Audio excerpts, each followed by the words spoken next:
Former Federal Reserve Governor Kevin Warsh has been nominated to replace Jerome Powell as Fed chair when Powell's term ends in May. Joining us now to discuss the potential investing implications is Gennady Goldberg, head of U.S. rate strategy with TD Securities. Gennady, thanks so much for taking the time to join us. Thanks for having me. All right, I know you've been on this topic all morning since the news broke. First, I want to get your reaction to it. The selection here of Warsh, what do we know about him? What does it mean? Well, as you said, Warsh, former Fed governor, so he has served, and he served during the financial crisis. So he's definitely, I'm sure, aged in dog years during that period, and he's got a lot of experience. Lots of twists and turns in this process. Just up until recently, BlackRock's Rick Rieder was the kind of the favorite among betting markets. It does seem like Trump kind of went with a more, I would say, traditional pick, somebody who's been inside the Federal Reserve, but somebody who's been highly critical of the Fed in the past as well. So we'll certainly see which way Warsh wants to take things. I know that you were a part of a webinar this morning, and basically is like, what does the nomination mean for the markets and for policy? So let's start with markets. It's interesting seeing the reaction out there. The purest reaction seems to be in the metals, gold and silver. Yeah, I mean, it's interesting, and you say purest reaction, and those markets have been very choppy in the last couple of days, even before the nomination. In rates, you saw front-end rates come down a little bit. That makes a lot of sense in my mind. That's the market really betting on more rate cuts in the short term. The long end went up a little bit, which is a bit of an interesting reaction. We think it's because the market is a little bit worried that Warsh is going to shed some of his kind of hawkish inclinations that he had before and really move back into the dovish camp.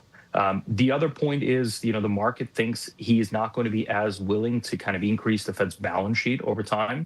And I think that's quite important because that has been supportive for the very long end of the curve.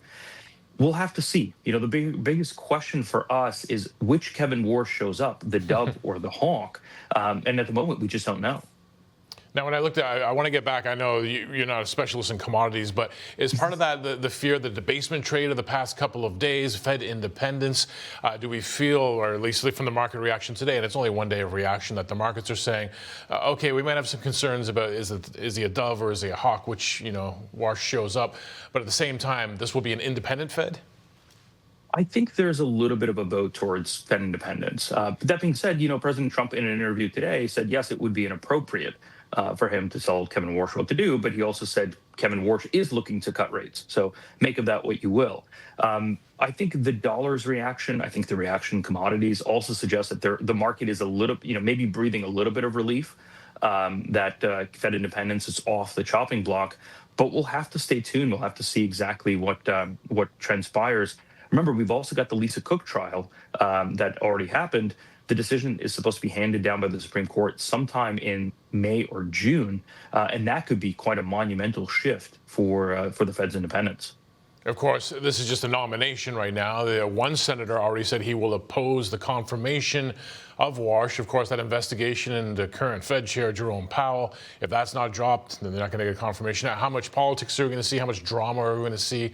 How much volatility in this confirmation process? I think at the end of the day, it'll probably go through. I don't think Warsh is such an outside candidate that he can't pass muster.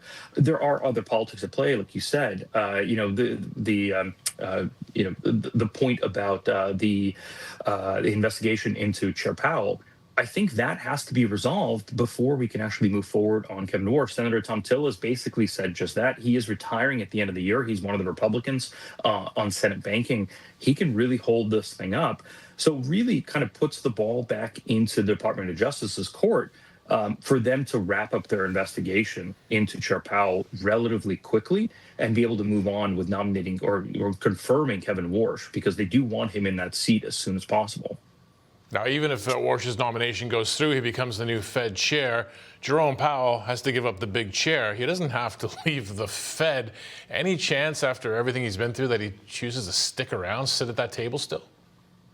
It's still possible. I think the fact that it's Kevin Warsh and not some, out of left field candidate makes that likelihood a little bit less likely, so to speak. But, it's still possible that if there's a lot of pressure on the Fed to make non-economic decisions to cut interest rates more quickly than expected.